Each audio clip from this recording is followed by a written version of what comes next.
Hey guys, what's going on? It is Ash here, and guess what? After 4 years of tirelessly playing Clash of Clans, it's time to...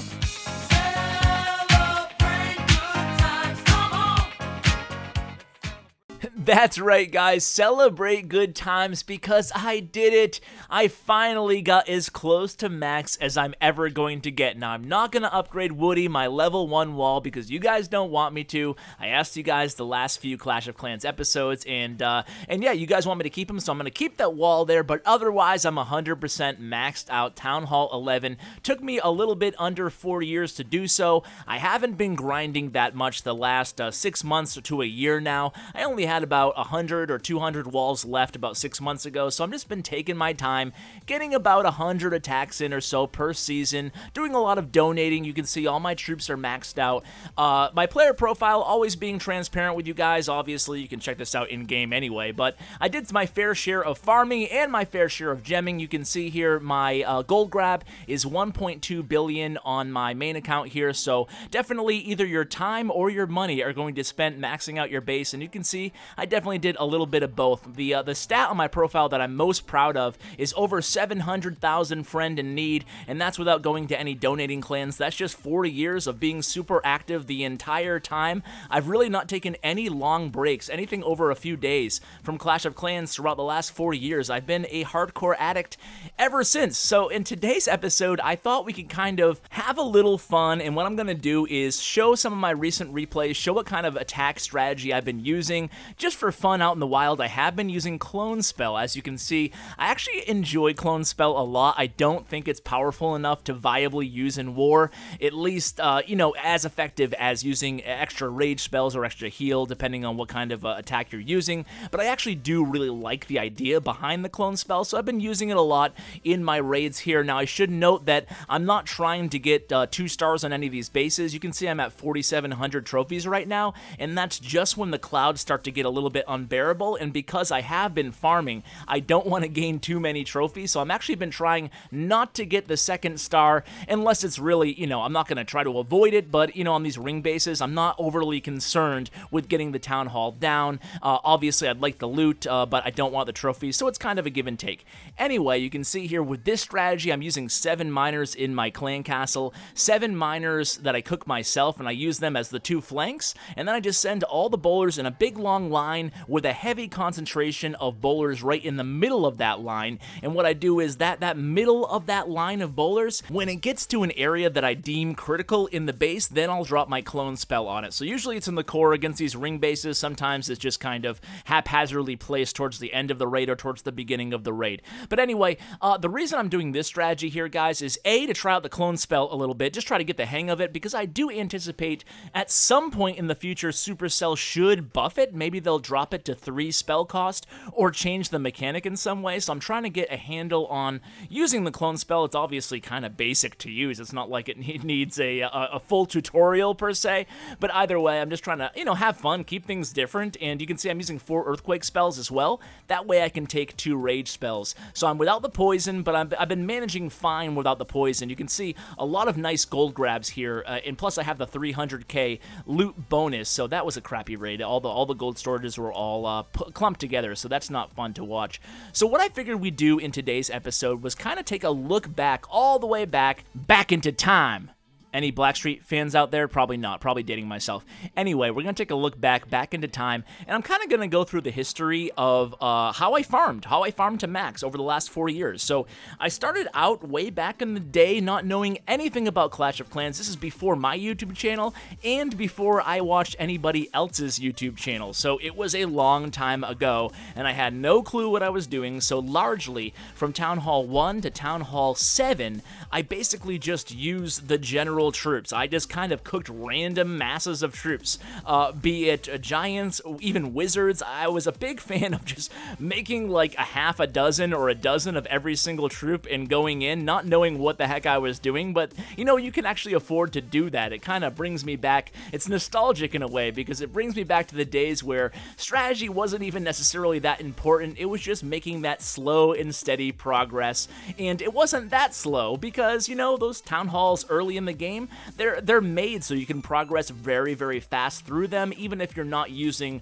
the most effective farming techniques. So I did a bunch of giants and healers and mixed in some wizards and stuff, and that kind of stuff can kind of get you by early on. Look at this gold on this raid, by the way, here, guys. 975 plus the bonus. Sign me up for that. Now, if I could do things over, or I have done things over, so the second time around, obviously, when you know what you're doing from Town Hall 1 to 7, in my view, you really have two main options, and it should be in lower leagues. You know, I'm a big fan of going Silver League from Town Hall 1 to 7, or not 1, but, you know, Town Hall 5 to 7. I'm a big fan of hanging out in Silver League and just using really cheap and effective armies and trying to get a boost session in here and there. So that's pretty much what I would do the second time around. The first time around, who knows what I did? I kind of just threw anything at the wall, and hey, at the end of the day, it worked. So as I progressed to Town Hall 7 and Town Hall 8 with this account, what I did was a lot of just giant healer and then a bunch of goblins. I wasn't a huge Barcher or a BAM attacker.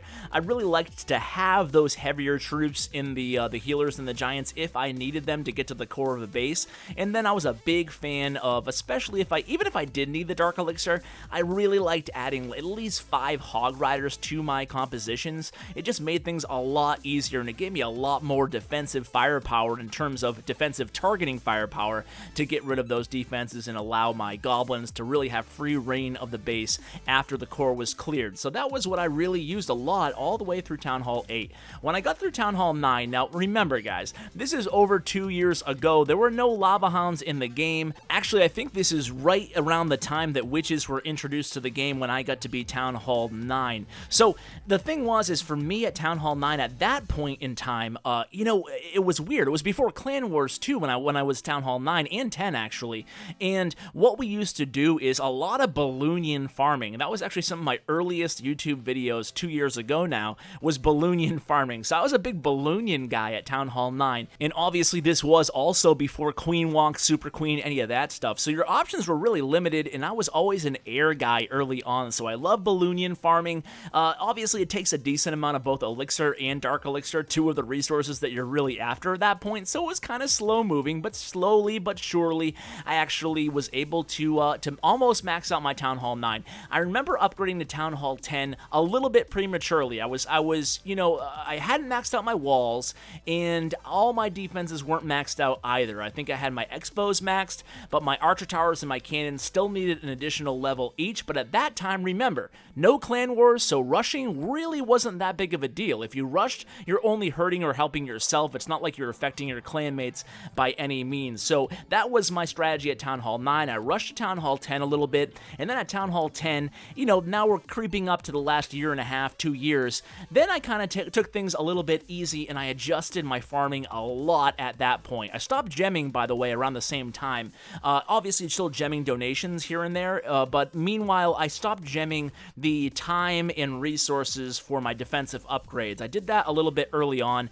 at Town Hall 7 and 8 because, ironically, I was actually in a competition with my friend at work who started playing the game at the same time I did, and when I have a competitive spirit in me, so especially when one of my real-life friends was playing at the same time that I was like, okay, man, I don't care how many attacks he gets in, my village is always going to be better than his. So I went down that slippery slope of at first, you know, buying $10 in gems, and then buying, hey, you know, one time for my birthday, Ash, just give you $50. Give yourself $50, Ash. You deserve it. And then one thing turned into another, and ended up doing a little bit of gemming there back in the day. But either way, when I got to Town Hall 10, I kind of stopped because I kind of realized, you know, Ash, you're getting a little bit close to the end of this game here. By the way, guys, hope you're enjoying these clouds. This is what I mean by not wanting to gain trophies, in case you were questioning me. It takes a long time to even farm up here right now. So just a few months after I hit Town Hall 10, Supercell released Lava Hounds, so I did a lot of Lava Loonian farming early on at Town Hall 10,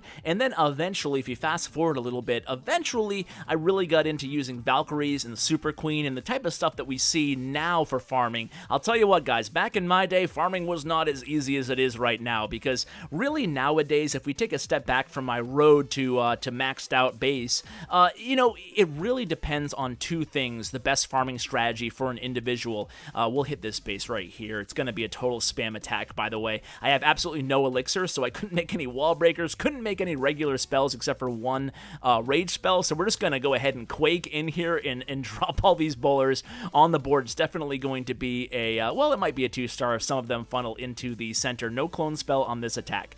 But anyway, guys, if you want to know the best farming strategy today for you at Town Hall 10 and Town Hall 11 especially, it's really simple. You want to target one of the major resources, Dark Elixir or Elixir, and then you want to use an army that's really, really, really super heavy on the opposite resource that you're targeting.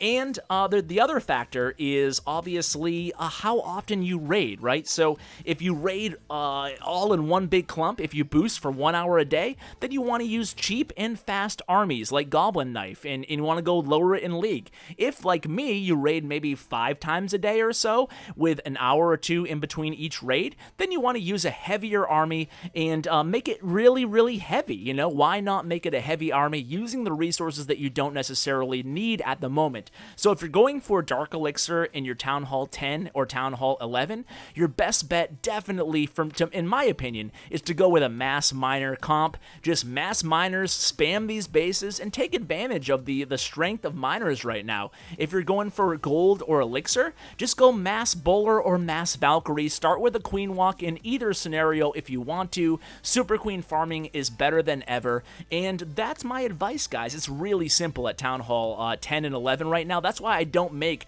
too many Town Hall 10 and 11 farming videos, because you just basically target the resource that you're not using on your army, and that's basically it, guys. It's pretty easy. So guys, I hope you enjoyed this history of my farming and a few tips at the end there in terms of what my favorite farming strategies are today. So guys, if you want to see more farming content, comment below, let me know what you're looking for, and I'll be sure to bring it to you guys sooner rather than later. In the meantime, thanks so much for watching, and as always, take care, guys.